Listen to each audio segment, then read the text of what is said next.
62 की शुरुआत में हम देखते हैं कि सेजुन काफी ज्यादा हैरान लग रहा था और वो जाइंट बियर को अपने हाथों में लेके कहता है कि तुम्हारे साथ ऐसा कैसे हो गया। तुम तो सिकुड़ को बिल्कुल वैसे ही हो गए जैसे मैंने तुम्हें पहली बार देखा था। लेकिन सेजुन देखता है कि उसके स्टेटस में उसका नाम जाइंट बियर से अब हनी बियर रख दिया जाता है। अब क्रिम्सन हनी बियर देखकर सेजुन थोड़ा सा हैरान होता है। वो कहता है कि लेकिन ये कैसे हो रहा है, क्या वो एवोल्व हो गया है हनी बियर के साथ, जैसे कि बेबी रैबिट बड़े होकर अपने अपने वे में इवॉल्व होते हैं। अब ब्लैक रैबिट उसके पीठ में थपथपाते हुए कहता है कि हाँ, ये फेस से छोटा हो गया और ये देखने में क्यूट लग रहा है। अब सेजुन से कहते हैं वो तो ठीक है, छोटा हो गया, लेकिन क्या ये अब बड़ा होगा या फिर ऐसे ही वो छोटा रह जाएगा। तब जाइंट बेबी बियर अपना मुंह फुलाता है और अपने मुंह में जोर से हवा भरता है, जिससे वो फिर से पहले जैसा बड़ा हो जाता है। अब ये देख के सारे लोग पहले हैरान तो हो जाते हैं, लेकिन बाद में सेजुन खुश भी हो जाता है। अब उसे लग जाता है कि जो हनी बेबी बियर है वो पहले के मुताबिक छोटा या बड़ा हो सकता है। वो जब चाहे ऐसा कर सकता है क्योंकि उसके अंदर ये पावर आ चुकी है। अब यहाँ पर ऑक्सरे उसे कहता है कि ऐसा लग रहा था कि उसे छोटा होने के चाहत उसके अपने विकास को बहुत ज्यादा रोक रही थी, और ऐसा शायद इसलिए होता है क्योंकि कुछ कुछ मॉन्स्टर होते हैं जो कि बड़ा होना नहीं चाहते हैं। अब सेजुन इसे सुन के हैरान हो जाता है, लेकिन वो कहता है लेकिन ऐसा क्यों। तभी उसे देखने को मिलता है कि बेबी बियर फिर से छोटा हो जाता है और वो सेजुन को पैर को पकड़ लेता है और वो सेजुन से कहता है क्या वो अब सेजुन के साथ उसके घर के अंदर जा सकता है और क्या सेजुन उसका हक कर सकता है जैसे वो बाकी रैबिट को करता है। जैसे कि वो ब्लैक रैबिट थी वो सबको हक करता है, क्या सेजुन भी उसको उसी तरह से हक कर सकता है। और वो बहुत ही मासूमियत से सेजुन की ओर देख रहा था। सेजुन को भी ये बात एहसास हो जाती है कि वो क्या गलती कर रहा था। उसे उसे केंग की ओर देख के बहुत ज्यादा प्यार आ रहा था और केंग को पकड़ लेता है। वो कहता है कि हाँ, डैड को पता है कि तुम्हें क्या चाहिए, तुम्हें भी प्यार चाहिए डैड का, जो कि डैड तुम्हें बिल्कुल देंगे। और सेजुन उससे माफी भी मांगता है क्योंकि सेजुन इतने दिन से उसकी फीलिंग को नहीं समझ पा रहा था, जिसे सुनकर केंग को भी काफी ज्यादा अच्छा लगता है और वो काफी ज्यादा खुश हो जाता है कि सेजुन उसे गोद में उठा कर कहता है कि अब हम दोनों जाके घर के अंदर देखेंगे कि घर के अंदर कौन कौन सी चीजों की कमी है। जिसे सुनकर जायंट बियर काफी ज्यादा खुश लग रहा था और वो ग्रे रैबिट और ब्लैक रैबिट से कहता है कि घर के अंदर केंग के लिए भी और एक बेड लगाया जाए, जो कि सारे खुशी खुशी ये बात मान जाते हैं। लेकिन वो सेजुन से कहता है कि वो केव के अंदर भी जाना चाहता है, केव के अंदर जो छोटे घर है उसके अंदर भी वो रहना चाहता है। अब ये सुनकर सेजुन हैरान होता है और वो ब्लैक रैबिट की ओर देखने लगता है। उसे पता होता है कि केंग अगर केव के अंदर जाएगा तो फिर से वो पहले जैसे तबाही मचाएगा, इसलिए वो ब्लैक रैबिट की ओर देखता है और उसे पूछता है क्या केंग उसके घर के अंदर जा सकता है। लेकिन हमें देखने को मिलता है कि ब्लैक रैबिट ये बात बिल्कुल नहीं चाहता और जोर जोर से अपनी मुंडी हिलाने लगता है और वो नहीं चाहता कि केंग उसके घर के अंदर आए। जिसके बाद सीन शिफ्ट होता है, हमें थियो को और डोंगसी को दिखाया जाता है, जहाँ पर थियो डोंगसी को स्वीट पम्पकिन सन पोटैटो देता है। डोंगसी सन पम्पकिन पोटैटो को लेता है और काफी ज्यादा हैरान होता है। डोंगसी जब इसका स्टेटस देखता है तो बहुत ज्यादा हैरान हो जाता है क्योंकि उसमें लिखा हुआ था ये जो स्वीट सन पम्पकिन पोटैटो है इसकी जो लेवल है वो सी ग्रेड तक आ चुकी है और ये 90 डे तक स्टोर हो सकता है। इसको सेजुन ने बनाया है और ये टावर के ऊपर उगा हुआ है, जो कि इसकी पावर और इसकी लेवल काफी हद तक बढ़ा दी जाती है। और इस स्वीट पोटैटो का सबसे बड़ी बात तो ये थी कि वो 5 घंटे का अंदर 200 किलोग्राम बर्न कर सकता है। अब इस स्टेटस को जानकर डोंगसी काफी ज्यादा हैरान हो जाता है। वो कहता है कि कैसा पोटैटो जो कि हमारे हेल्थ को काफी हद तक आगे बढ़ा सकता है। इसका मतलब ये हुआ कि सेजुन कोई आम इंसान नहीं है, वो कोई ऐसा वैसा नहीं है, वो साउथ कोरिया का लेजेंड है। उसे लग रहा था कि सेजुन एक ऐसा वॉरियर है जो कि किसी को जाने और बिना बताए वो एक जंगली सूर के खिलाफ लड़ाई कर रहा है, जो कि फ्लेम में से बहुत ज्यादा ताकतवर है। सेजुन के अंदर इतना ज्यादा पावर है कि वो 52 फ्लोर को ऐसे भी क्लियर कर देता है, वो भी इनविजिबल होके बिना किसी को बताए। ये तो बहुत ही ज्यादा काबिल तारीफ है। देखा जाए तो वाइफोर्ड के अंदर अभी तक वो अकेले ही लड़ रहा है। कुछ दिन पहले की बात है जब उस जंगली सूअर फ्लेम बिन के अगेंस्ट सब लोग लड़ाई कर रहे थे। उस फ्लेम बिन मॉन्स्टर के साथ लड़ाई करते करते 3 से 4 दिन हो गया था और सारे लोग इकट्ठा मिलकर लड़ाई कर रहे थे। लेकिन इस लड़ाई के दौरान बहुत सारे लोग घायल हो गए और मैदान छोड़ के जाने लगे। और इस वाइट के बैटल के दौरान हान तेजुन काफी जख्मी हालत में पड़ गया, उसके पूरी बॉडी जल गई थी। इस चक्कर में हान तेजुन ने काफी हद तक मेहनत की थी इस जंगली सूअर फ्लेमिन को हराने में, लेकिन उसकी बॉडी नाकामयाब रही और उसके ऊपर और एक कर्ज बैठ गया। हान तेजुन ने उस फ्लेमिन जंगली सूअर को हराने की काफी ज्यादा कोशिश किया था, लेकिन उसका कर्ज उसकी बॉडी में हावी हो गई और उस कर्ज को हटाने का बस एक ही उपाय हमें दिख रहा था, वो होता है टेम्परेचर। टेम्परेचर माइनस करके उसकी बॉडी की जो फ्लेम है उसको कम किया जा सकता है, वरना उसकी बॉडी अपने आप जल के राख हो जाएगी। सबको ये लग रहा होगा कि उसने इस लड़ाई से रिटायर ले लिया है, लेकिन ऐसा कुछ भी नहीं है। लोग चाहे कुछ भी कहे, लेकिन वो अपने अटैचमेंट को कम नहीं कर पाया। टावर से जो उसका अटैचमेंट है वो कभी भी उसका कम नहीं हो सकता। वो कुछ भी करे या ना करे, लेकिन वो टावर के साथ अटैच रहेगा और वो चाहता है कि वो फिर से लड़ाई में उतरे। जिसके बाद सीन प्रेजेंट में आता है और डोंगसी कहता है कि अगर ये सन पम्पकिन पोटैटो हमें मिल गया तो हम मास्टर यानी कि हान तेजुन को कुछ देर के लिए उसके घर से आज़ाद करा सकते हैं।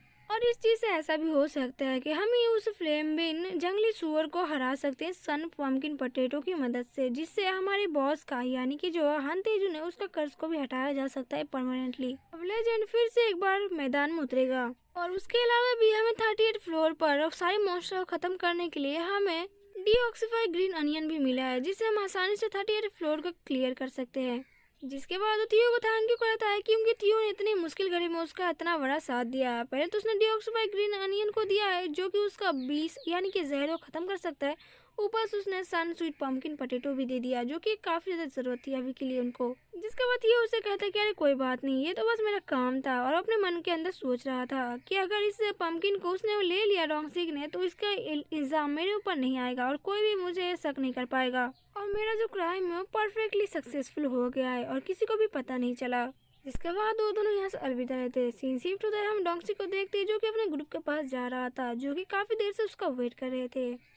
जिसके बाद हम देखते हैं कि डोंगसी उन सब लोगों को ग्रीन अनियन और बहुत सारे चेरी टमाटो दिखाता है। वो सारे लोग देख के हैरान हो जाते हैं कि इतना सारा ग्रीन अनियन कहाँ से आया। वो लोग पूछ रहे थे कि डोंगसी फिर से ग्रीन अनियन के लिए उस मर्चेंट के पास गया था और उसी के पास ये सब लेके आया है। जिसके बाद डोंगसी उन लोगों से कहता है कि हमें अपॉर्चुनिटी मिस नहीं करनी चाहिए। अब जबकि हमें डीऑक्सीफाई ग्रीन अनियन मिल चुका है तो हमें ज़्यादा देरी ना करते हुए 38 फ्लोर पर छापा मारनी चाहिए। हमें हमारी टीम का कमाल दिखाना चाहिए। सब लोग को जाने से पहले हमें 38 फ्लोर पर अपना टैग लगाना पड़ेगा। तुम लोग क्या कहते हो इसके बारे में? क्या हम लोग रेडी है उस चीज़ को खाली करने के लिए? और वे सुनकर सारे लोग मोटिवेट हो जाते हैं और अब 38 फ्लोर पर लोग जाने के लिए तैयार थे। जिसके बाद हमें देखने को मिलता है कि वो लोग डीऑक्सीफाई ग्रीन अनियन को छुपाते हुए सारे मॉन्स्टर को खाली कर देते हैं 38 फ्लोर से। जिसके बाद सीन शिफ्ट होता है और हमें 35 फ्लोर का मर्चेंट मार्केट को दिखाया जाता है, जहाँ पर हमें देखने को मिलता है कि सेलगेट थियो के साथ सिल्वर वुल्फ भी उनके साथ उस मार्केट में थे। तभी सिल्वर वुल्फ थियो से कहता है कि सेलगेट थियो, आज तो तुम बहुत ज़्यादा खुश लग रहे हो, कोई रीज़न है? थियो उसे बताता है कि हाँ वो इसलिए क्योंकि आज का जो सेल था वो काफ़ी ज़्यादा अच्छा गया था, इसलिए वो कहता है कि आज मैं अपनी तरफ से तुम लोगों को एक अच्छा सा खाने का ट्रीट दूंगा।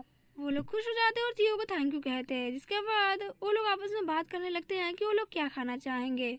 एलक्यू से कहती है कि वो यहाँ पर नूडल खाना चाहेगी क्योंकि पास ही में एक अच्छी सी नूडल की दुकान खुली है। तभी थियो वहाँ पर कुछ कर रहा था। वहाँ पर एल्का उससे पूछता है कि सेल के थियो क्या बात है, तुम ऐसे क्यों कर रहे हो? थियो उसे कहता है कि मुझे कुछ अजीब सा फील हो रहा है और उसके हाथ बार बार पास ही की दुकान की ओर जा रहा था। तभी उसे एक चमकता हुआ अंगूठी टाइप का कुछ दिखता है। जिसके बाद वो जैसे उस अंगूठी को उठाना चाहता है तभी वहाँ पर उसके हाथ में किसी का हाथ पड़ता है।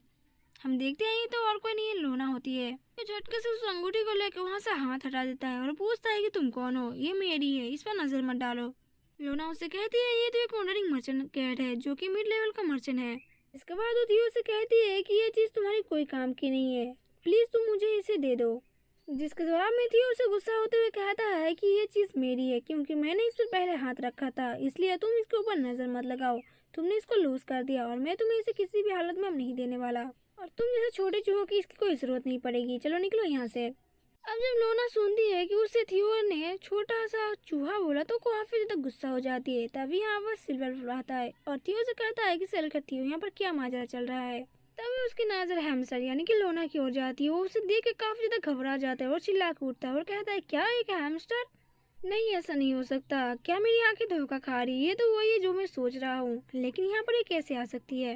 ये तो वही लेजेंडरी ग्रेट आर्टिफैक्ट है जो कि टावर के सबसे अच्छी और बहुत बेहतरीन जादूगर है जिसको क्लैम्स्टे भी कहा जाता है। ये तो वही खतरनाक स्टाफ है जिसको मुसीबत के पहाड़ कहा जाता है। इसके एक बार में सारी धरती और आसमान गहरे हो जाते हैं और दूसरे लेन में पानी का एक बहुत बड़ा बवंडर पैदा हो जाता है जिससे सारी चीजें साफ हो जाती है। ये तो काफी ज्यादा खतरनाक है, लेकिन यहाँ पर ये क्या कर रही है? तभी लोना थियो से कहती है कि तुम्हें नहीं पता कि मैं कौन हूँ, चुपचाप से वो चीज मुझे दे दो वरना तुम बहुत बड़ी मुसीबत में पड़ जाओगे। अगर तुमने मेरी बात नहीं सुनी और ऐसा नहीं किया तो मैं तुम्हें एक चांस भी नहीं दूंगी तुम्हें सांस लेने और कोई भी एक्शन लेने के लिए, और तुम्हें बोलने का कुछ मौका भी नहीं दिया जाएगा। लेकिन फिलहाल तो मैं ऐसे किसी भी मूड में नहीं हूँ ताकि मैं तुम्हारा जान ले सकूँ, इसलिए चुपचाप से वो चीजें मेरे हवाले कर दो जो मैं कह रही हूँ, और चुपचाप से मुझसे माफी मांग लो वरना आज तो तुम जान से गए। जिसके बाद वो अपनी पावर को यूज करने लगती है। इसके बाद वो अपनी पावर का यूज करते हुए सीधा थियो के ऊपर हमला करने के लिए रेडी थी। तब यहाँ पर बीच में सिल्वर वुल्फ आ जाता है और उसे कहता है कि लोना नीम रुक जाओ, इसे भूल कर भी मत मारना क्योंकि ये ग्रेट ब्लैक ड्रैगन का ऑर्डिनेट है। अब ब्लैक ड्रैगन का ऑर्डिनेट सुन के वो यहीं पर रुक जाती है और वो बहुत ज्यादा हैरान होती है। जिसके बाद वो नीचे उतरती है और सिल्वर वुल्फ से पूछती है लेकिन तुम कौन हो। एल्का उसे बताता है कि मेरा नाम एल्का है, मैं सिल्वर वुल्फ हूँ, सिल्वर वुल्फ ट्रिप का कैप्टन। इसलिए अब लोना उसे पूछती है क्या तुमने अभी अभी जो कहा क्या तुम अपनी बात मानती हो, जो तुमने कहा वो सही था। तुम्हें पता है ना अगर तुमने ये बात झूठ बोला तो तुम्हारे साथ क्या हो सकता है, ये एक क्राइम है और इस क्राइम के जुर्माने में तुम्हें मौत का सीधा पेनल्टी मिल सकती है। क्योंकि अगर तुमने ग्रेट ब्लैक ड्रैगन के बारे में झूठ बोला यहाँ पर और इसको बचाने की कोशिश कर रहे थे, तब तुम्हें पता है ना तुम्हें झूठ बोलने के नाम में तुम्हें यहाँ पर सीधा मौत की सजा दी जा सकती है और तुम यहाँ से भाग भी नहीं सकते। जिस बात पर सिल्वर वुल्फ से कहता है कि ऐसी कोई बात नहीं, मैं झूठ नहीं बोला नोनाली, मैं कसम खा के कहता हूँ कि जो जो मैंने बोला है वो सारी चीजें सच है।